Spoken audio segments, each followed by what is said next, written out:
Dans cette vidéo, on va calculer et visualiser la médiane d'une série de données. Qu'est-ce que c'est que la médiane?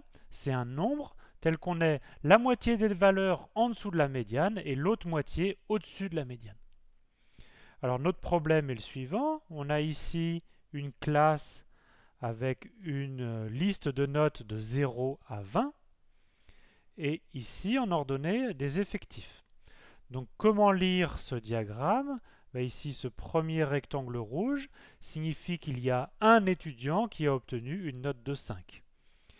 Ici, ce rectangle signifie qu'il y a deux étudiants qui ont obtenu la note de 7. Ici, nous avons 5 étudiants qui ont obtenu 10, 4 étudiants qui ont obtenu 15, un étudiant qui a eu 19 et personne n'a eu 20 par exemple. Et maintenant, il s'agit de visualiser cette série de données de façon plus pratique. Et donc on va le visualiser par un diagramme à moustache ou un diagramme en boîte qui est le diagramme bleu ci-dessus. Quelles sont les caractéristiques de ce diagramme? Alors ce diagramme, il s'étend de la valeur minimale à la valeur maximale. Donc ici la note minimale c'est 5, le diagramme il commence à 5. La note maximale c'est 19, le diagramme finit à 19. On a ensuite un grand rectangle et dans ce grand rectangle, on a un trait qui correspond à la médiane.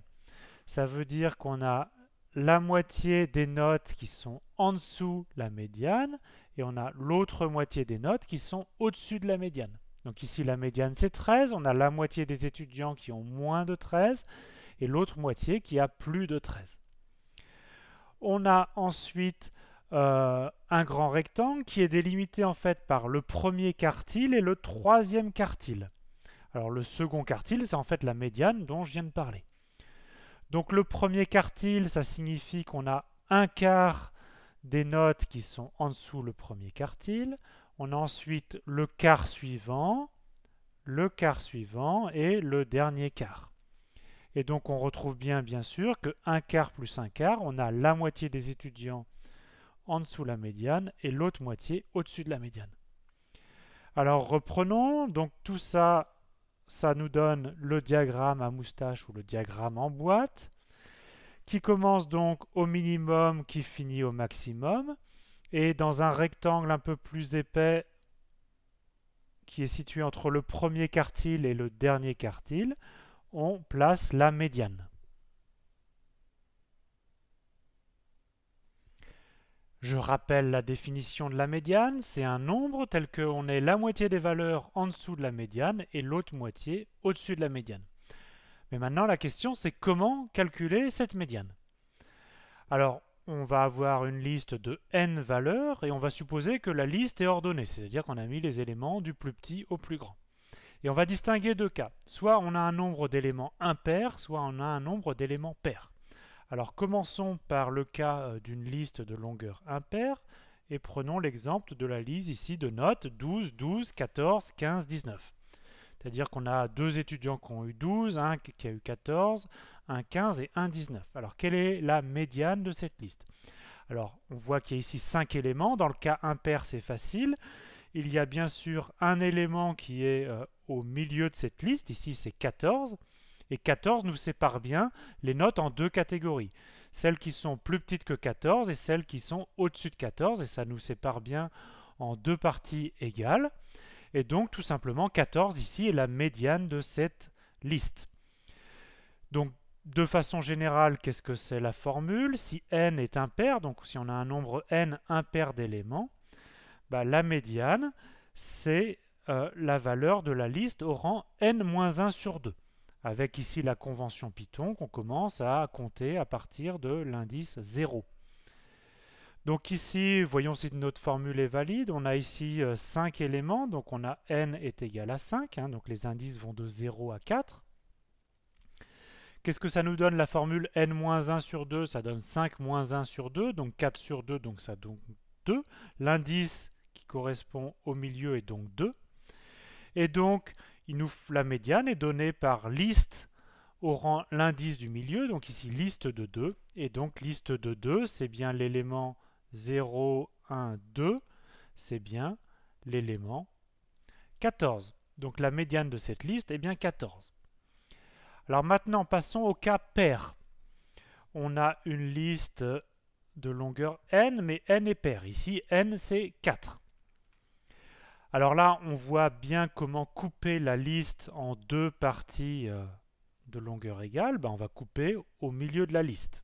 Donc on va couper entre 14 et 19. Donc la médiane, ça va être un nombre entre 14 et 19. On a donc la moitié des éléments qui sont en dessous de 14 et l'autre moitié qui sont au-dessus de 19. Maintenant, qu'est-ce qu'on choisit comme nombre entre 14 et 19? Tout simplement, par convention, on prend la moyenne entre 14 et 19. Donc la moyenne entre 14 et 19, c'est 16,5. Donc la médiane ici, ça va être 16,5. Alors maintenant, voyons les formules. On va prendre donc les éléments au rang n sur 2 moins 1, donc avant le milieu et après le milieu. Et on va prendre la moyenne entre ces deux éléments. Donc vérifions cette formule sur notre exemple. Donc ici n égale 4, donc les indices vont de 0 à 3. Les indices au milieu sont donc n sur 2 moins 1, c'est-à-dire 2 moins 1, 1, et n sur 2, 2. Et donc ça correspond à liste 1 et liste 2, c'est-à-dire à 14 et 19. Et on prend la moyenne entre ces deux éléments et on obtient bien 16,5.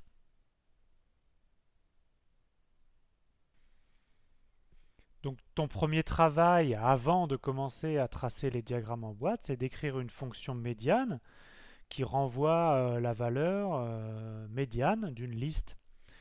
Donc la première chose à faire, c'est peut-être de commencer dans cette fonction à ordonner la liste et ensuite à distinguer le cas pair ou impair, puis d'appliquer les formules qu'on vient de voir.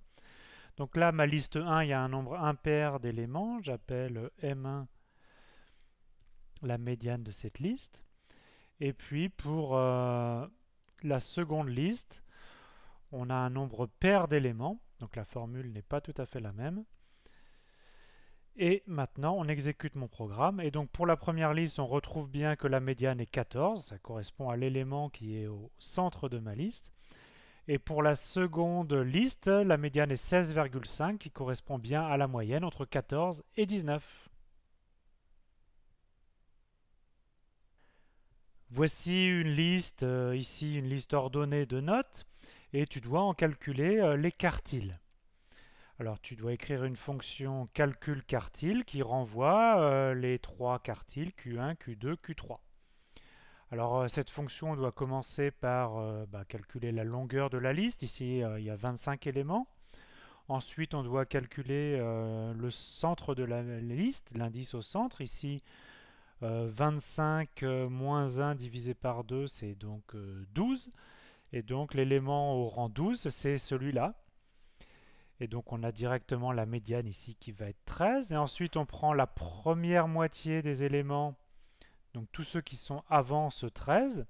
Et on calcule la médiane de cette liste, ça va donner le premier quartile. Et ensuite on repart de l'élément au milieu et on reprend tous les éléments qui sont après. Et on calcule la médiane de cette sous-liste et ça va donner le quartile Q3. Voyons ce que ça donne ici. Eh bien, on trouve que la médiane, c'est bien 13, c'est ce qu'on avait dit. Le premier quartile, c'est 10. Et le troisième quartile, c'est 15. Il y a une petite subtilité que je t'explique ici pour pouvoir passer de tes diagrammes en barre à tes diagrammes en boîte. Alors, pour l'instant, on a travaillé en fait avec des notes. Une liste ici 5, 7, 7, 9 et plusieurs 10. Ça veut dire qu'il y a un étudiant qui a eu 5, un étudiant qui a eu 7, un autre étudiant qui a encore eu 7, etc. Mais pour tracer les diagrammes en barre, en fait, on était parti d'effectifs de notes. C'est-à-dire qu'on a une liste avec des rangs de 0 à 20, ce qui correspond aux notes 0, 1, 2, 3 jusqu'à 20. Et puis on a noté à chaque fois le nombre d'étudiants qui ont eu cette note. Ici, personne n'a eu 0, personne n'a eu 1. Bon, alors ça commence ici, il y a un étudiant qui a eu 5, parce qu'on est au rang 5. Ici, au rang 7, on a 2, ça veut dire qu'il y a 2 étudiants qui ont eu 7. Et par exemple, au rang 10, on a 5 étudiants qui ont eu 10. Et donc, ça correspond bien à la liste un étudiant qui a eu 5, 2 qui ont eu 7, 5 qui ont eu 10, etc. Donc, tu dois écrire une fonction qui convertit cette liste d'effectifs en cette liste de notes. Et donc, voilà, tu peux écrire une fonction qui s'appellerait par exemple note vers liste, qui prend en entrée donc cette liste d'effectifs et qui en sortie renvoie la liste des notes, évidemment avec répétition. Maintenant, avec cette liste, c'est très facile d'afficher le diagramme en barre. Et avec cette liste, tu dois savoir calculer la médiane, les quartiles et donc tracer le diagramme en boîte.